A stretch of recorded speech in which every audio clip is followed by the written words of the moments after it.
listener production.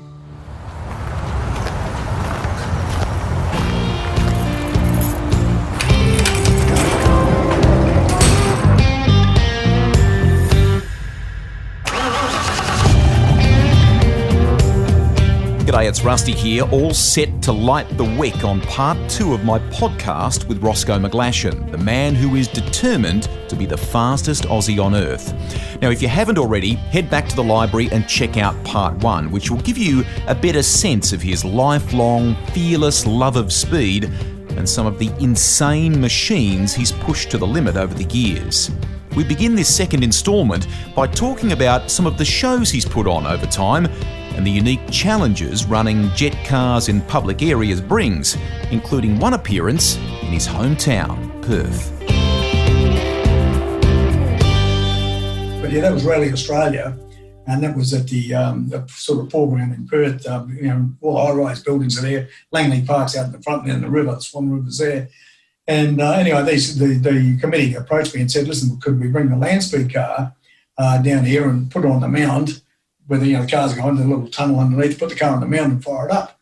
I said, are you guys on drugs? I said, you've got the idea how loud this thing is, how loud, how much power it puts out. They said, no, that's what we want. That's what we want. So I said, well, you sure about that? And they said, yeah.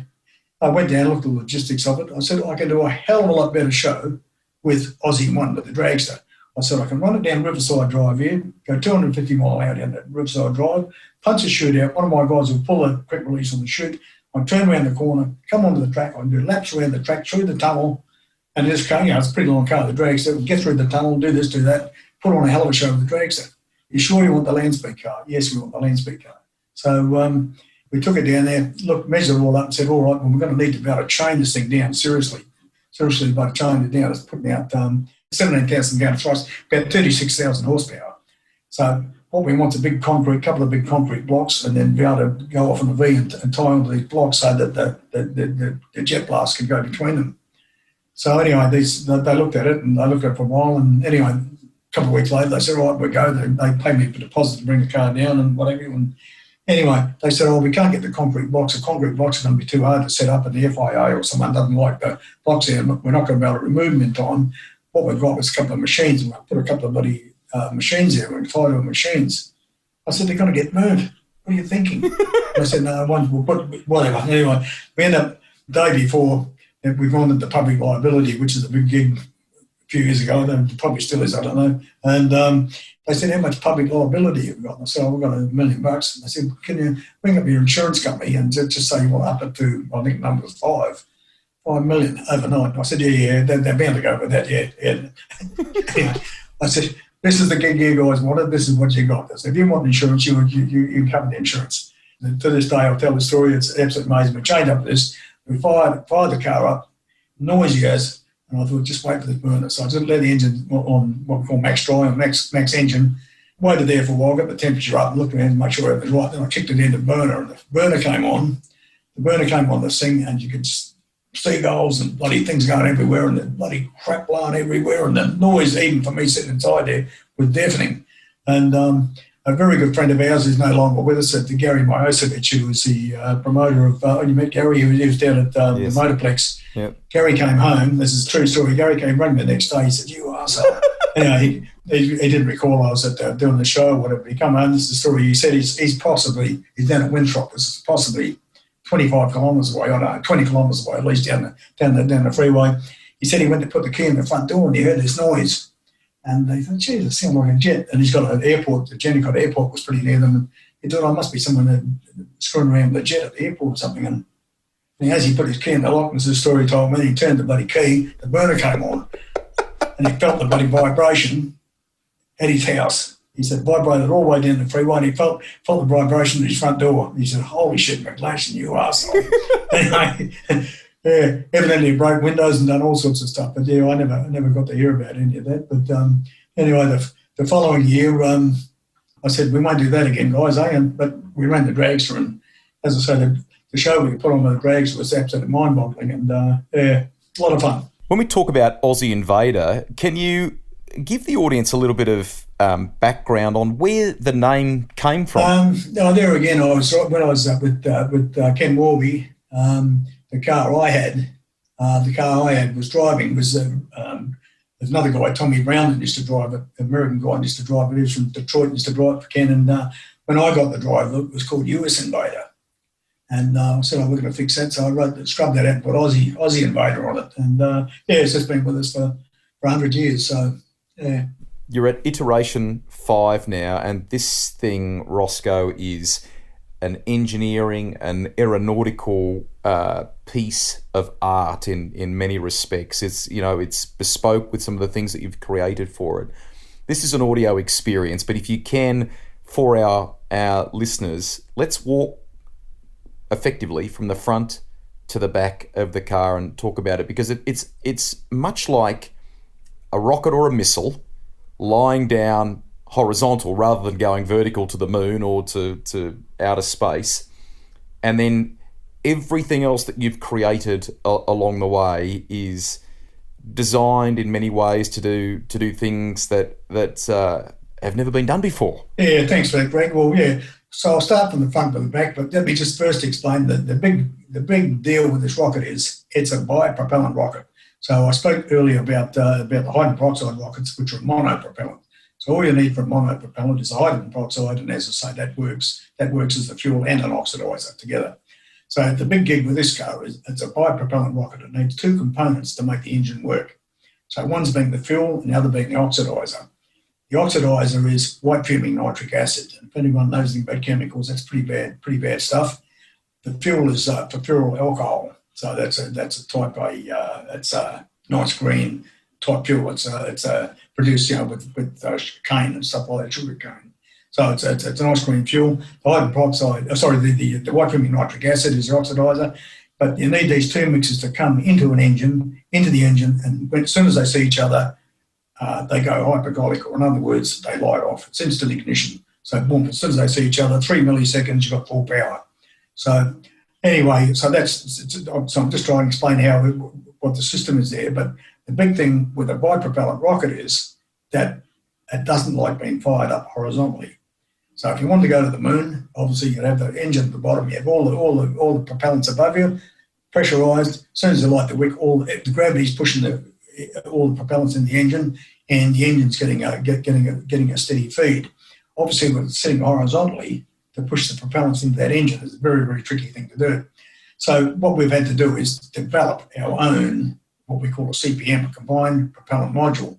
So if you imagine 7 big syringes, and this has been an absolute nightmare. We've been on this for 2 years now, but there's four tubes that are 12 inches in diameter. Oh, how about I go a bit of metric here? 6 meters long. 6 meters long. There's four of those that hold the oxidizer, and there's 4 10-inch ones, 6 meters long, that take the fuel. All got pistons in them, and there's a big gas bank in the back of the car. So when I hit the throttle, the gas pressure goes from 4,000 psi from the nitrogen tank, the GN2 tanks, goes from 4,000 psi down to 500 psi to the front of the CPM, and pushes these pistons through to push all the propellants in the engine. Never been done before. It's a world first. And one of the things we've said to people is just that technology could be used in commercial aircraft later, because obviously to make it, instead of, we brag about a plane now going from Sydney to London in 17 hours or something like that, you go twice as fast as that with a rocket. It's a technology that could be used later. As you say, Greg, looking at the front of the car, lovely composite nose, the latest and greatest composite thing done by Aerojax, who are a company here in Perth making the MX Racing, they're called. They're doing the Red Bull aeroplanes at the moment. Magnificent company, they're doing those. They've made the nose up for us, beautiful composite job. We go then to 2 wheels, the two front wheels are side by side. They're from memory 900 in height and 6 inches wide. What's that? 150 mil wide each wheel. They're put together on a common axle, and the car's got to have 4 wheels to qualify as a car. So what we've done, we'll put the 2 wheels together on a common axle, and it's a very, very intricate steering mechanism we've designed along the lines of the Blue Flame car, which is the last car to set the land speed record for the Americans. A very good friend of ours, Richard Keller, he helped us put some of the design stuff on that, but it's actually a frame that actually pivots. That's the front wheel. It's got what's called a rise suspension mode in the front of it with a load cell. We go back behind that, we've got a power rack in there that we've made up. We've made our own power rack up there that steers the wheels, and then the CPM's there. So then we've got six metres of CPM. It's a pretty awesome bit of gear. Then we get the driver's compartment, where I sit in the driver's compartment, and if you looked at an F1 car or even the V8 supercar or something like that, those guys look at the car and say, should it be like sitting in a wheelbarrow? And it probably is. It's a bit, we've got the latest and greatest Motec gear in there. We've got the best stuff you can put in there. But this car is made heavy. The reason why it's heavy is that it has a lot of power. It has 200,000 horsepower. That's the power of two Hornet aircraft put together. So it's a very, very powerful car. And the thing about it is, why it's got to be heavy is the wheels. So it's got 4 solid wheels in there, two at the front, 2 at the back. Solid wheels. They're 140 kilo each, and they've got to turn at 10,000 RPM and experience 50,000 G at the periphery of the wheel. So no tyres, but the thing we've got to achieve is we can't have the car exceed 3G. If the car exceeds 3G, we leave the wheels behind. And that's one of the problems we suffer on the salt. If we can't get traction, you're fighting 4 gyros. So the past car, the Aussie 2 car, I had it sideways twice at 600 mile an hour. For that reason, we're going to run on the softer surface now, on a player type surface, the mud lake type surface, to get a ramp effect in front of the wheels to give us a bit more traction, if you like, on those wheels. So the car's heavy. So as I say, any experienced race car guy, like Daniel Ricciardo, looking inside that car, and which he's hopefully going to have a look at pretty soon. But guys like that are looking there, everything for them's carbon fibre and that. And I say, geez, it's heavy. And it's which it is. It's got to be. It's got to weigh 6.5 tonnes static to make those wheels work. Am I right in saying 22 seconds to reach 1,000 mile an hour? Yeah, that's the design performance of the car. Yes, yeah. Crazy. What other bespoke aspects are we talking here? Because Rosco, it's a really unique challenge. The pressures that componentry is under, some of the componentry is under. Okay, some of it may have been tested in the aeronautical sphere or other things, but really, the word I used before is pioneering. You're pioneering with some of this stuff, aren't you? Yeah, probably the only thing on there that was made for us, was half made for us, was the ablative rocket nozzle. And that was made for NASA by a company in America, and we were lucky enough and at the right place at the right time to get our hands on a couple of these nozzles. But what we've had to do is make our own, what we call the injector and interface and everything to go into that engine. But everything on that car, we've had to make. So apart from things like that, we've got very good welders and stuff like that here in Perth that made the roll cage under FIA specs and seatbelts and stuff like that, safety gear. You can buy, but everything else on the car has got to be made. And going back to the wheels again, the wheels were sponsored by a company called Calm Aluminium in Sydney. And the boss of Calm Aluminium rang me up quite a few years ago, and he said, my counterpart in the UK reckons that the Brits are going to have the first 1,000 mile hour wheels built. He said, if you can build your wheels, get your wheels built before them, he said, I'll supply all the 7070 aerospace aluminum to make them. And we'd already had them, all the FEA had been done on them, all the design stuff had been done on them, but we just couldn't afford to even ring anyone to try and get them. And I said, mate, that is a deal. So, yeah, Laurie Sutton sent across all the material for us. We got them in the machine shop, got them made, and beat the problems of building them. And so that was a great shot in the arm for us. The wheels are huge. What kind of rate of consumption are we talking about here as far as fuel or propellant is concerned? There's over 2 tonne of propellant, so it's a combination, as I say, of the oxidizer and fuel. There's about 2.2 tonne of propellant in the car, so it consumes that in 20 to 22 seconds. Yeah, just amazing. Rosco, you touched on it a little bit before. It's probably worth sharing that under the rules, you've got to do 2 passes. Is that correct? And there's a relatively short turnaround time between them as well. Is that correct? Yeah.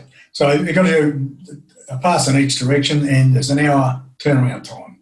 With a car like this, one of the big things, we're back and forwards with the FIA at the moment, and obviously FIA to me, everything for those guys is obviously V8 supercars and obviously F1. So obviously the land speed record sort of pales in a bit of insignificance, but sadly, until we set the record, of course, I'll be everyone's mate then.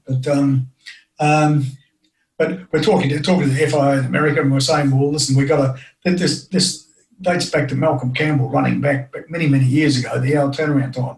So back in the old days, you'd probably stick a bit of gas in the tank, kick the tyres, and have a smoke, and then go for it, go do your next run. So with a rocket car, there's just so much stuff to do now. There's so much stuff to do on there. We've got to re-oxidise it, refuel it, we've got to blow nitrogen tanks up, we've got to check we've got a complete check on the car, everything the car's done, pack the chutes, there's a swag of stuff to do, as opposed to the old days, we need a longer turnaround time. And they say, why would your team justify doing that? I said, well, basically because we're the only guys out there doing it. And it's an issue of safety. I said, we're working with a rocket. Well, bipropellant rocket we're working with. It's bloody hot after we've done our first run. The thing's still sitting at over 1,000 degrees, bloody German away. There's guys got to work around packing chutes. It's a dangerous situation. And for safety, I said, we need, instead of everyone rushing, we need an extra hour to turn around. Yeah. And anyway, so I said, no, you can't do that. And I said, well, they said the rule book's been there for 1,000 years. And I said, for 1,000 years, I said, the drag racing rule book's been around for 2,000 goddamn years.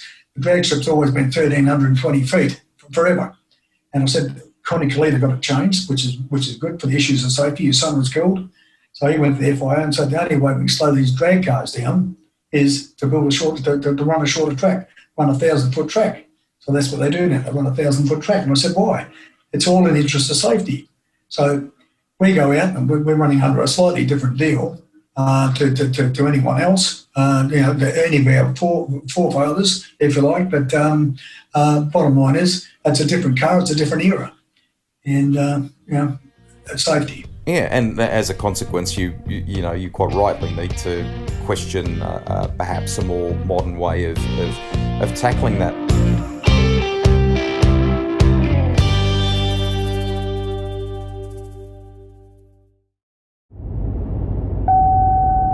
Salt flats were formed during the last ice age, when a huge lake dried up, leaving behind mineral deposits.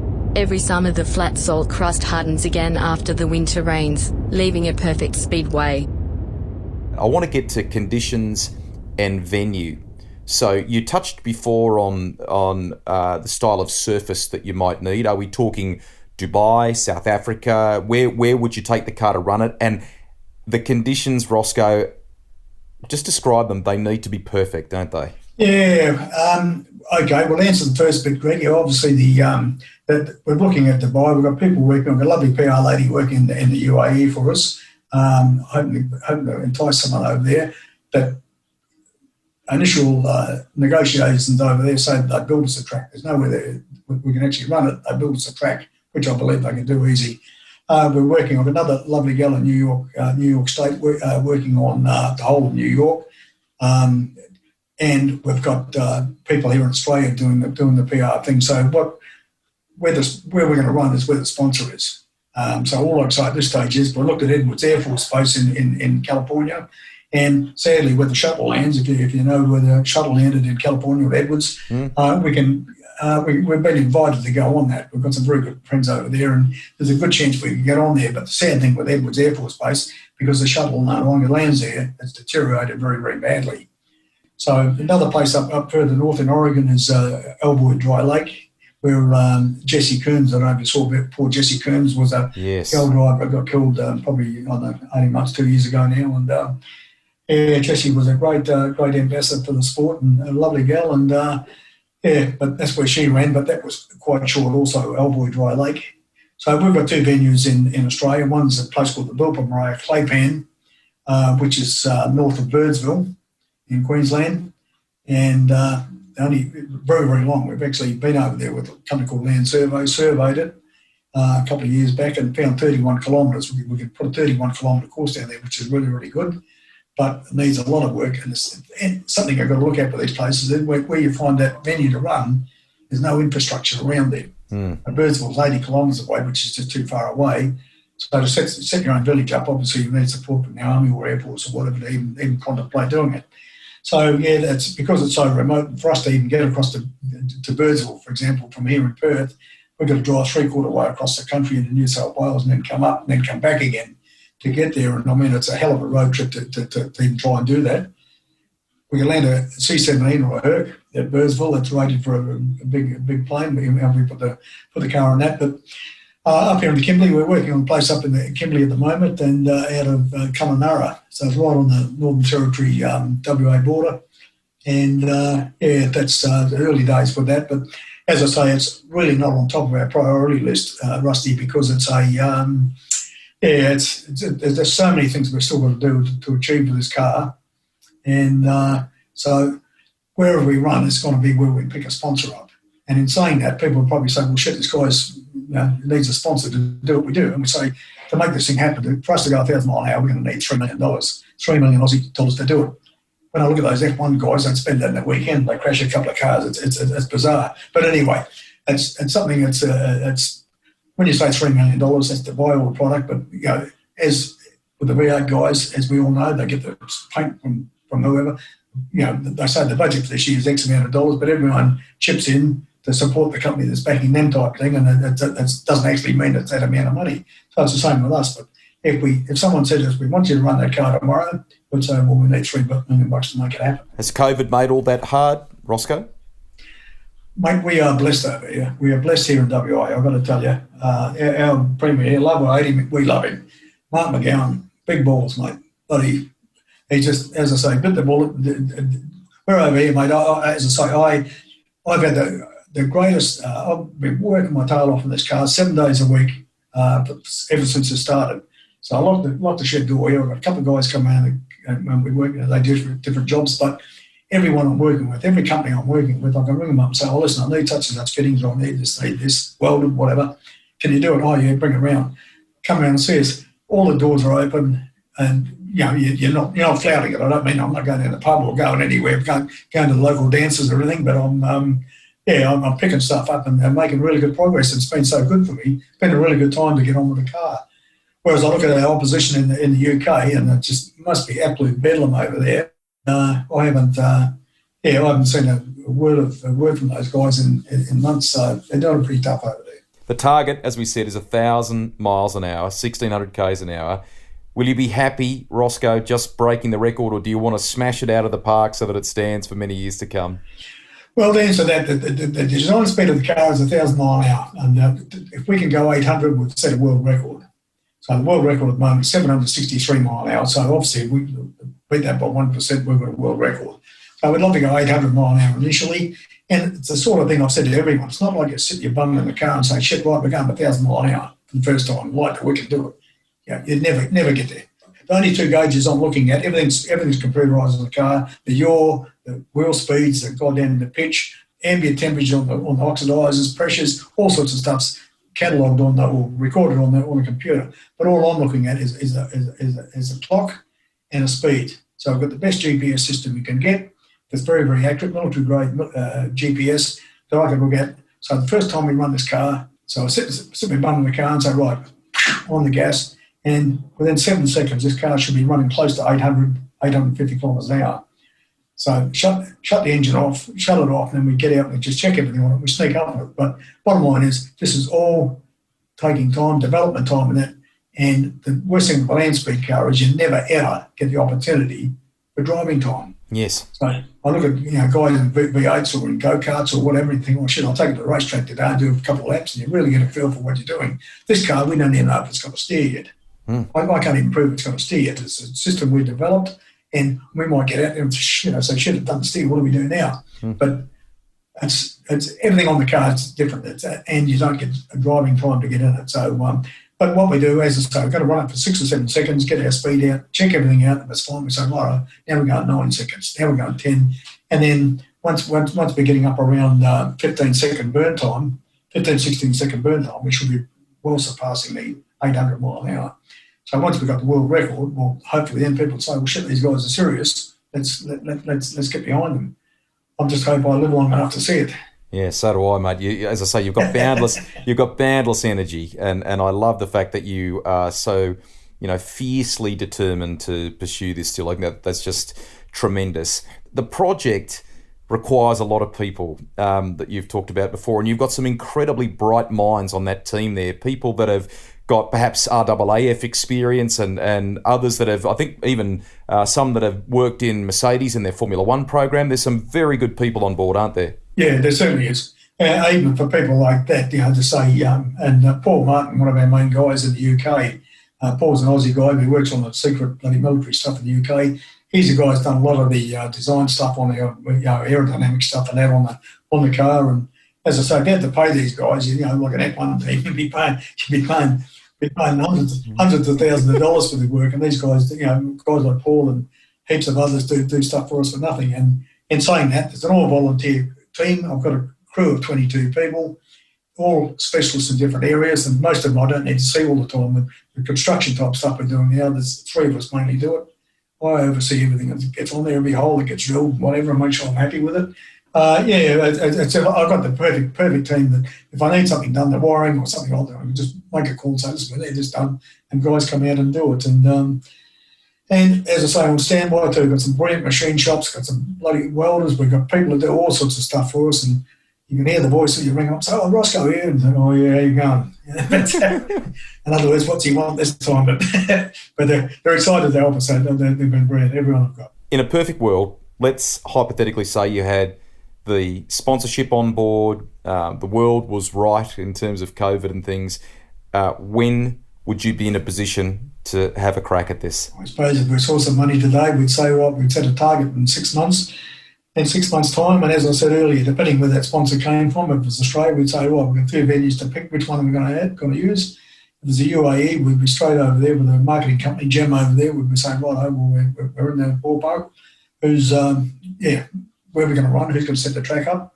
And what I've seen those guys do, you would have seen yourself, Rusty, yourself. The UAE, they want to do something, they do it overnight. Yes. I looked at the 2020 expo they had. I went out there, it was out in the middle of the bloody desert. They had a look at that 2 years ago, whatever. Drove out there with this girl, she took us out there, showed us that. I said, well, what are they doing here? And she said, well, send the flyover here, they put the flyover off the freeway. I said, they made that for the expo. She said, yeah. Went in there, pads going out, working their butts off. 6 months later, all in multi-storey buildings, and what they do there, with the money they got there is just insane. We hope that it all comes to fruition, Rosco. It's a great story, capped off by Order of Australia medal, which I think is just tremendous for what you've done over more than 50 years chasing this dream, chasing adrenaline.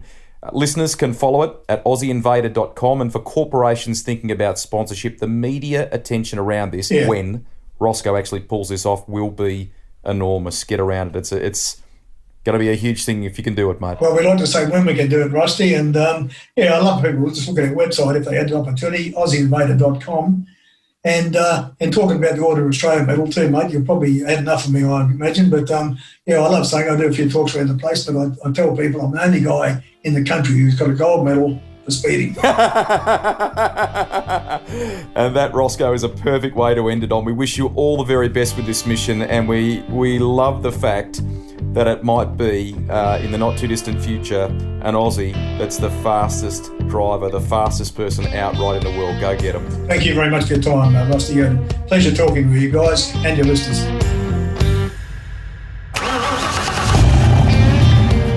Rusty's Garage is written and presented by me, Greg Rust.